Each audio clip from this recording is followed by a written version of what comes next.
ফের পরিষেবায় গাফিলতি, অভিযোগ সিনিয়র চিকিৎসকের বিরুদ্ধে। ঘটনায় চাঞ্চল্য প্রাথমিক স্বাস্থ্য কেন্দ্র চত্বরে। রাজ্যে শুরু হয়েছে ত্রিং মেলা। শ্রীনগর থানার অন্তর্গত গবারদি বাজারেও চলছে এর উদযাপন।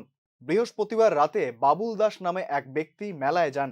আগরতলা সংলগ্ন মহেশখলা এলাকার বাসিন্দা তিনি। তবে হঠাৎ করেই শারীরিক অসুস্থতার জেরে মাটিতে পড়ে অজ্ঞান হয়ে যান তিনি।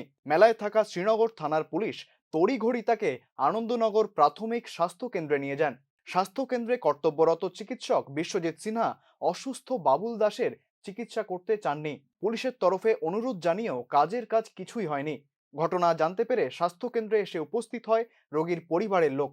স্বাস্থ্য কেন্দ্রের অন্যান্য পরিষেবা নিয়েও তারা অভিযোগ তোলেন।